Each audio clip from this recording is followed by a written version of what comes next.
por isso eu canto com você no ar. Por isso a vida eu levo a cantar. Por isso eu canto com você no ar. Por isso a vida eu levo a cantar. Olá, estamos começando mais um Ninho na TV. Hoje uma pessoa super especial, minha Carol. Sabe quem? Ana Vieira, escritora, professora e mãe de 7 filhos. Ana, quais as dificuldades e também as coisas que são muito bacanas de ser mãe de 7? As coisas boas são maiores do que as coisas difíceis. Uma das coisas boas é poder ter muita gente em casa e poder ter uma variedade de experiências e uma variedade de percepções do que é ter um filho. As coisas difíceis é porque eles vão se espalhando e você não consegue juntá-los todos de novo tão facilmente. Eu acho que essa é a coisa mais difícil. Conta um pouco essa trajetória, assim, do primeiro e 18 anos depois. Eu fiquei grávida relativamente nova, né? Quando o mais velho nasceu, eu tinha 20 anos, tinha acabado de fazer 20 anos. Isso já se vão 30 anos atrás, né? Uma diferença grande que eu sinto com relação a esse que hoje tem 30 e a mais nova que hoje tem 12, foi já no processo de gestação e parto. Os 7 nasceram em casa, de maneira bem... o mais livre possível, que era a minha intenção desde o começo, e do parto do mais velho, que tem 30 anos hoje, para essa menor, o mundo mudou muito em termos de percepção de parto, né? E há 30 anos atrás não se falava em parto humanizado, em parto em casa e nada disso, e agora já não, existem muitas pessoas e muitos movimentos nessa linha da humanização e de uma percepção mais bacana do que é o momento de nascer. Isso traz coisas boas e traz coisas não tão boas, né? Eu fui muito livre há 30 anos atrás para fazer tudo o que eu queria e o máximo que eu tinha era a sociedade em volta dizendo que eu era doida. Mas não havia palpites, né? De faz isso, faz aquilo, você já fez isso, não fez aquilo. Era um pouco solitário. Mas isso também propiciou que fosse muito firme a minha decisão, né, de ter o filho em casa, a nossa, né, a minha e do Ricardo. E agora há muito movimento nessa direção, né? Então há muito palpite. Eu vejo as pessoas, às vezes, que eu acompanho na gestação, tem muito palpite, muita necessidade, muita coisa mesmo que é sugerida e que é trazida e que é compartilhada. E as pessoas ficam mais confusas internamente com relação àquilo que elas querem, né? Ao seu verdadeiro querer, à sua vontade. Então esse é um ponto em desvantagem. A vantagem, óbvio, é muito mais fácil agora você encontrar pessoas com quem trocar, com quem compartilhar ajudas, e isso é muito legal, esse diálogo que hoje é muito fluido, né, com relação Por a isso isso. a vida eu levo a cantar. Por isso eu canto com A criança você. precisa conhecer do mundo. Ela precisa saber do mundo, também através dos brinquedos. Quanto mais simples forem, a possibilidade da criança de se movimentar é maior. Se a gente oferece para a criança uma boneca não tão elaborada, ela pode se movimentar interiormente. Nós temos hoje bonecas que cantam, que falam, que já tem um sorriso estampado na face. Essa boneca, ela dá pouca possibilidade para a criança de trabalhar com a sua fantasia e sua criatividade na hora de construir a brincadeira. Se a boneca está sempre sorrindo, a criança não tem o que fazer. Esse movimento dela vai ficar parado. É como se a gente estivesse colocando uma camisa de força nesse movimento que precisa acontecer. Ao mesmo tempo, se eu ofereço à criança uma boneca que não tem uma face elaborada, a criança vai poder criar a sua brincadeira. Em uma brincadeira, essa boneca, essa filhinha pode estar triste. Na outra, ela pode estar feliz. E assim a criança está se movimentando internamente para criar esta brincadeira. Se a gente pensa em antigamente, as brincadeiras eram construídas assim. Enquanto a mãe cozinhava, as crianças faziam também comidinhas. Elas tinham pedrinhas, elas tinham sementinhas. E assim, com esses brinquedos relacionados com a natureza, com certeza a criança está aprendendo do mundo. Proteção, embalar seu coração.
isso eu canto com você no ar, por isso a vida eu levo a cantar.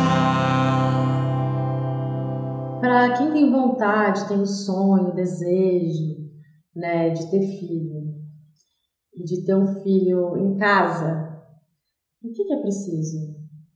Vontade e certeza de que é isso que você quer e que é isso que é o que tem que acontecer, né?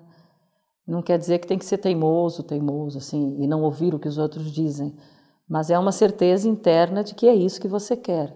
E depois soltar, e o que tiver que acontecer é o que vai acontecer. Não acho que o único parto lindo, maravilhoso e correto seja o parto em casa, ou seja o parto vaginal. Eu acho que uma cesárea como indicação precisa pode ser uma experiência também riquíssima, que além da gente ter muita informação disponível, você não pode sucumbir e se colocar nas mãos de um outro alguém, né? Mas é a mulher que conduz o seu parto. É a mulher que vai parir. Então é ela que determina E não só ela que determina, mas ela que se responsabiliza pelo seu parto, né?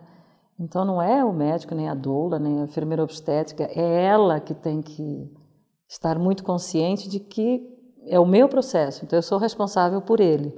Então se o médico me traz qualquer assunto que diga, olha, cesárea é necessária, é ela que tem também que pesquisar e perguntar e estar muito ligada se aquilo de fato é o que ela quer. Se não tem uma relação de confiança da mulher com o médico e do médico com a mulher também, porque se não é um médico que reconhece uma competência na mulher de que ela sabe, a escolha é dela, então essa relação de confiança tem que se estabelecer. Sei lá, você vai ao médico, aquilo não é um médico só, aquela pessoa na sua frente. É alguém que vai estar presente num momento mais que especial da sua vida, vai compartilhar do nascimento do seu filho. Então tem que ser alguém que você percebe que tem disponibilidade para quase se transformar num membro da família. Eu não sei como tem pessoas que podem optar pela cesárea, assim, dentro do meu ponto de vista. A recuperação da cesárea é 1000 vezes pior que um trabalho de parto prolongado, entendeu? Porque nem tem um sentido, né? Todo o processo do trabalho de parto e das contrações tem um sentido para aquilo. A criança vai chegar, depois que chegou não dói mais, acabou. Ana, para as pessoas que gostariam de conhecer um pouco mais sobre o trabalho de parto humanizado, parto em casa, você escreveu um livro, né? Conta um pouquinho pra gente sobre esse livro, sobre esse relato seu. Esse livro eu escrevi na gestação da minha terceira filha, né? Eu, na altura, eu dava aula de yoga para gestantes, e era muito bacana trabalhar com aquele grupo, mas era sempre um grupo pequeno. Eu falava, nossa, eu tinha tanta vontade de poder compartilhar isso com mais pessoas, né? E aí, durante essa gestação, eu acabei escrevendo o livro, que é um relato do que me aconteceu, né? De como é que eu fui conduzindo. E assim, a simplicidade que é ter um filho em casa, porque não precisa de nada, a não ser do que você tem em casa.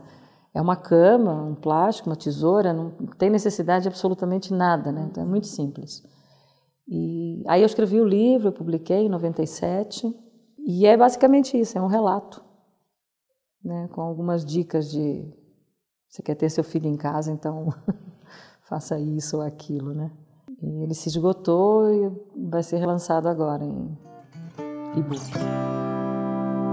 Do meu canto fiz um ninho, por amor aos passarinhos. Heloísa e os bichos. Uma menina que chega num país novo e que ela se sente diferente de todas as pessoas que moram lá. Ela se sente como se ela fosse uma pessoa e como se as pessoas fossem um bicho, menos o pai dela. Porque ela não conhece ninguém lá. Afinal, ela cresce e vira professora naquela cidadezinha. Ela aprende a viver lá. Heloísa e os bichos. Esse livro conta a história de uma menina que tem de enfrentar uma vida nova, numa cidade nova, com pessoas diferentes. O texto é bem curtinho. Ilustrações contam muito de como Heloísa se sente nesse novo lugar.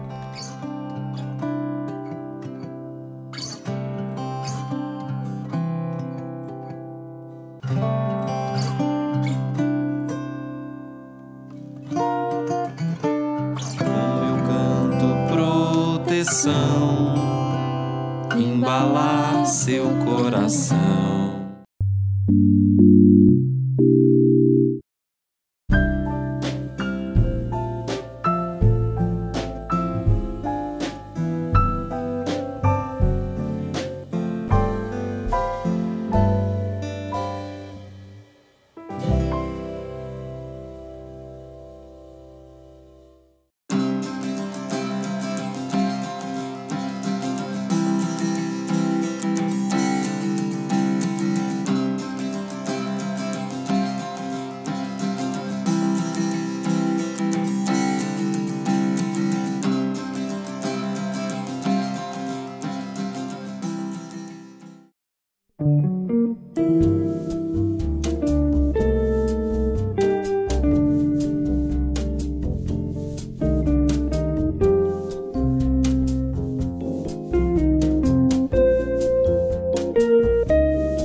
isso eu canto com você no ar.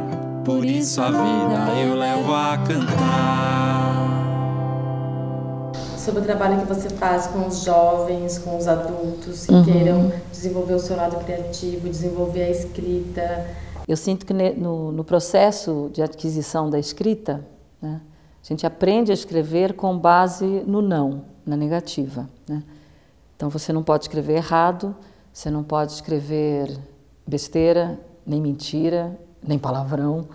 Você não pode escrever sem sentido, você não pode escrever com letra ruim. São muitos nãos. Não pode escrever com Z quando é com S, não pode escrever com S quando é com Z. Então é um processo de adquisição de uma habilidade que está muito calcada na negativa, né? Isso gera uma porção de bloqueios normais, né? Ainda mais depois que você vai ser avaliado e você pode avançar, progredir nos seus estudos, se a avaliação for boa ou não. Eu tenho uma pressão isso tudo gera muitos bloqueios, né? Tanto os jovens quanto os adultos com quem eu trabalho. A primeira coisa eu falei, legal, vamos desbloquear, vamos tirar. Primeiro, você aqui não tem avaliação, pode escrever errado, não tem problema. Depois a gente corre atrás do que você precisa, né? E vai travando sobretudo a criatividade, né? E se eu penso em vestibular, o momento em que a pessoa que está ali se expondo, sendo avaliada para ver se pode ou não fazer um curso superior, avançar e ir atrás do seu sonho, o único momento em que ela tem para ser ela mesma é a redação. Porque o resto são perguntas muito direcionadas, são perguntas de múltipla escolha. Não tem como o seu eu estar ali presente, né? Aquilo que você é. O espaço da redação é o único, né? E esse espaço ele precisa ser conquistado e usado dessa maneira, né? Então, se eu tenho que fazer uma redação sobre os transgênicos sim ou não, tem que ser eu falando, né? Não pode ser uma série de ideias que tem que ter. Então tá, a introdução, 3 argumentos e a conclusão. Isso é depois. Agora eu tenho que conseguir ser eu ali dentro, né? E ter satisfação em fazer isso, dizer, estou dando a minha opinião, né? A atividade de escrita, ela tem um pouquinho de diferença com relação à atividade da leitura. A leitura, ela é uma atividade passiva, né? Por essência. Eu tenho um livro, eu pego eu leio, sou eu que estou lendo. Se você me perguntar, o que você achou do livro? Eu posso te responder, não quero te falar, lê o livro você. Entendeu? Se alguém pergunta, e você recomendaria? Não sei, eu posso me negar a qualquer coisa e manter aquilo uma experiência só minha, que vai me movimentar, mas é de um jeito passivo, não preciso dizer nada.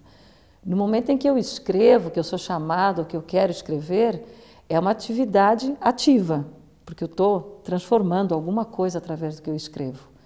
Então demanda ter vontade, não dá para escrever sem ter vontade de escrever, né? E sem perceber que, nossa, agora eu posso fazer valer a minha opinião, posso dizer o que eu acho, propor alguma coisa, colocar as coisas em movimento, né? E como isso acontece tudo meio informado e colocado, essa percepção desse espaço, ela se perde, e o jovem se perde junto, porque aí ninguém gosta de fazer redação. Você no ar, por isso a vida eu levo a cantar, por isso eu canto com você. Olá, hoje vamos aprender como fazer leite vegetal. Leite vegetal tem muitos benefícios, além de não conter lactose, tem um perfil de lipídios, gorduras bem equilibrado, é nutritivo, saudável, gostoso, fácil de fazer e rico em minerais. Podemos fazer leite vegetal de várias sementes ou grãos. É muito simples. A gente escolhe qual castanha ou grão que nós vamos utilizar. No caso aqui, vamos utilizar a castanha do Pará. Deixamos ela de molho na água por 8 horas ou 12. Vamos descartar essa água. Para 1 litro de água, a gente utiliza 100 gramas de castanhas, o que vale mais ou menos meia xícara. E agora vamos bater o nosso leite. É importante bater bem as castanhas no liquidificador, de 1 a 2 minutos. E depois vamos coar no voal, neste pano bem fininho. Aí nós fechamos, damos umas 3 voltinhas, segura bem a boca do voal e tiramos todo o leite. E o que sobra dentro do voal, nós podemos utilizar, fazer uma farofa, colocar num bolo ou numa torta. É importante armazenar o leite num vidro bem higienizado. A validade dele é até 3 dias na geladeira. E esse leite, ele está puro. Nós podemos estar batendo com outros alimentos para estar temperando, adoçando. Então pode ser batido com frutas secas. Pode estar utilizando cardamomo, mel. Pode utilizar ele na substituição do leite de vaca para qualquer tipo de receita. Importante só ressaltar que esse leite de castanha, ele pode ser misturado com outro leite de grãos. Então, por exemplo, nós preparamos o leite de castanha do Pará. Nós podemos preparar o leite de aveia, que é um cereal. E a gente pode estar misturando esses 2 leites, porque esse leite também de oleaginosa de castanha não deve ser tomado em excesso, por ele ser rico em muita gordura e bastante calórico. E esse é o nosso leite vegetal, saudável, nutritivo e saboroso. Proteção, embalar seu coração.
isso eu canto com você no ar, por isso a vida eu levo a cantar.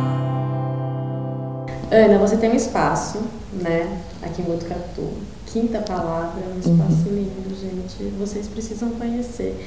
Que além de sarau, né, que acontece, encontros, palestras, eu vi que agora você também vai estar oferecendo um curso intensivo em julho.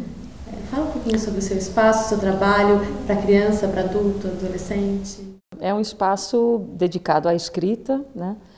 Eu trabalho com formação de escritores e com pessoas, em geral, que querem escrever, sejam adolescentes, jovens, adultos, escrita acadêmica, biográfica, ficção. A minha tarefa é isso, é propiciar às pessoas um caminho para a sua própria escrita, né? Então eu não gosto muito de falar de aula de redação, porque já parece que a gente vai entrar dentro de uma escola e é para ser um pouco mais aberto, mas a intenção é essa, desenvolver essa capacidade da escrita. E para desenvolver a capacidade da escrita, a gente precisa de muito mais além do que escrever, além de escrever, né? Que é ter acesso à arte, a conhecimento, a outras coisas que movimentem, né? Então o espaço ele se presta a isso também, é um lugar para oficinas, para cursos, para workshops, tem várias coisas acontecendo, várias coisas que eu estou promovendo. Em julho a gente vai ter um curso de caligrafia artística, um curso sobre o percurso da arte na história da humanidade, um curso de pintura intuitiva, além de escrita de contos a partir do Edgar Allan Poe, tem várias coisas que vão acontecer em julho, né? Já tem cursos regulares acontecendo e em julho também vai haver. Eu quero agradecer demais a sua presença e até a próxima, gente.